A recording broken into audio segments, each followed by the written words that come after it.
Hello YouTuber, Skyline here, and today I have for you a review of the iPhone 5 with an iPhone 4S comparison. On the left here I have my black iPhone 5 by AT&T, it's 32GB, and on the right I also have an iPhone 4S 32GB by AT&T. I want to start off by looking at these. Apple's new earpods. I also have here the Apple headphones with the mic that came with the iPhone 4S. The shaping of the earpods, it helps it go into the ear canal better, and the sound goes straight through. It has these vents here, which allow for better flow of air, and it also allows for better bass. They do sound significantly better than the previous generations, and the new mic and remote is actually really sturdy, and also a lot easier to press than the previous generation headphones. The mic is a little bigger. It works exactly the same and still has the same exact function in the same exact place. Also, it doesn't have this little dot in the back, which I didn't know what that was in the previous generation. I thought it was the mic, but seeing as this doesn't have it, I'm not sure how they did that. Another thing about these new earpods is it comes with this very handy carrying case. Now, this may be handy for some, not for others. I, for one, put my headphones just around my neck or just hanging from my pocket. But some people might want to use these if they have extra time to put it away. I don't see myself really using these, as it is significantly harder to wrap this up than if you just put it in your pocket or throw it around your neck or however you like to use them. You have to put one here, wrap it around half. The mic goes here, and then you just keep wrapping it up, and then you have to try to get this on without any of the wires interfering in these corners. So if you're at a meeting or you're going to work or something, you really don't have time, I wouldn't use this, but this is handy to have around.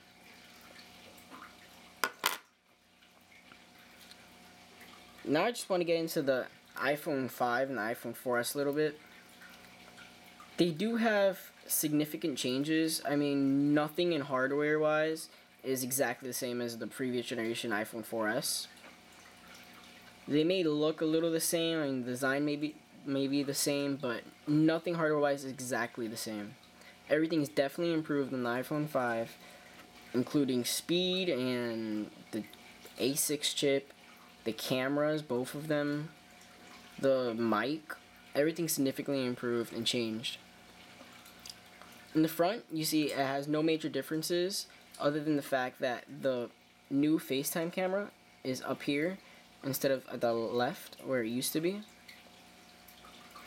Also, the screen is 4 inches diagonally compared to the 3.5 inches of the previous generation iPhones straight through the 2 to the 4S.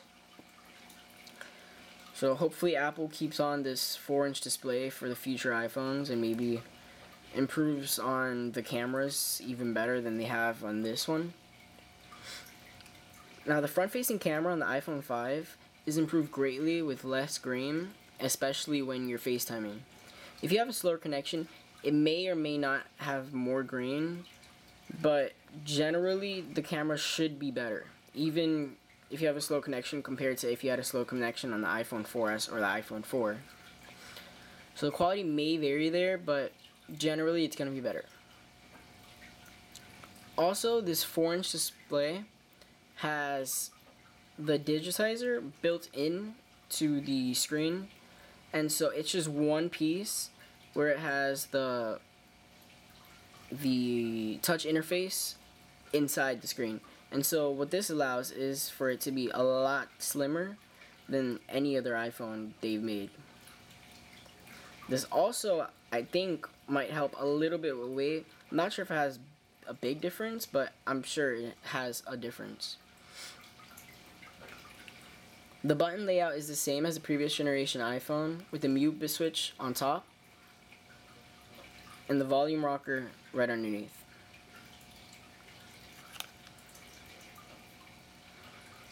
On the right side, the SIM tray remains right here in the same location. except that the iPhone 5 actually uses a nano SIM card compared to the micro SIM card that the iPhone 4S used. This allows the iPhone 5 to lose a lot of extra space that is needed for the internal components. On the top, as you can see, it still has a power button in the same place. Although the black iPhone does have it. There we go. Although the black iPhone does have it colored black instead of aluminum. And sorry for my zag being dirty. On the bottom is where major changes occur. The audio jack, instead of the top, is actually moved to the bottom. The speaker grills, well, the speaker grill and the mic grill both change compared to the 4 and 4S. Also, you notice the iPhone 5 doesn't have a 30-pin connector. It has an 8-pin digital connector, and it's reversible lightning connector. So it's a big improvement, and again, that helps with a lot of unused space can now be taken up by the battery and other components inside. It just gives a lot more space for anything that's needed to be there, and it cuts down on the slimness of the phone. Now the 5 backplate is aluminum with glass top and glass bottom compared to the 4S and 4 where it's all glass. Now this backplate, since it's black, is prone to scratching and scuffing unlike the previous iPhone generations. This is a big thing for me as I'm very, very picky on having any mark at all on my phone. I mean, I still have the plastic on my iPhone 5. I've never taken that off. I'm not going to take it off until I get my new Zag in October. I'm seriously considering to to switch my black iPhone to the white because it's not painted white, it's just regular aluminum on the back, and then the rest is glass, so that shouldn't be a problem, such as the previous generations. But I'm going to test this out for 2 weeks and see how it goes, especially once I get my Zag, I can really take care of it the proper way. Another improved feature is the 8 megapixel camera. It's still 8 megapixels, such as the iPhone 4S's 8 megapixel camera. The only difference is that it has sapphire glass to protect it, and so it's virtually like scratch proof, and it will give a lot better quality to your pictures, especially protecting it from any little marks that may be on there. Also, the improved camera will reduce grain and help in low light situations. That's been a big problem with every iPhone. Low light situations is just murder to the picture. Now let's do a boot test and get into iOS 6. Okay, let's see which one turns on first.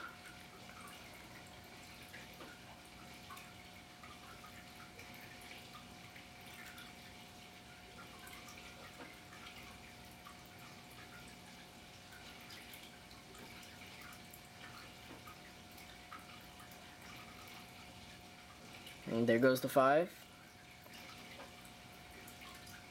4S is still running. There's the 4S. Let's put the 4S down for a second and just focus on iOS 6 running on the 5. Put this in focus. Okay. As you may have noticed, the iPhone 5 has an extra row down here for icons. It's on every page. This row may seem just like you can put 4 extra icons, but when you think about it, every folder, oh, that's not a good example. Every folder now has an extra row of icons as well. So if you put every icon of folders with an extra row in every folder, you can fit a significant amount of apps on just one page.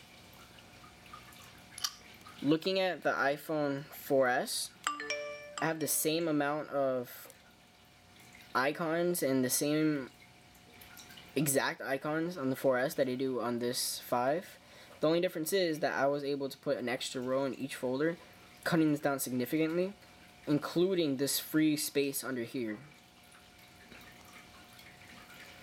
Now, if I go into my mail real quick and go there, you can notice that the foreign screen really does help with just being able to get to your folders quicker in mail. You can get to your text messages quicker. You just have more screen space to just do every function quicker. You don't have to scroll anywhere.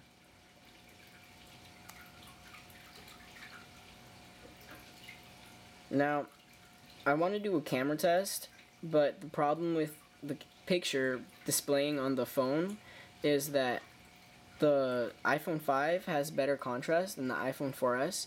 So any picture displayed will pretty much look better on the iPhone 5, even if it may not be, just because of the coloration. So I'll display some pictures up on the screen.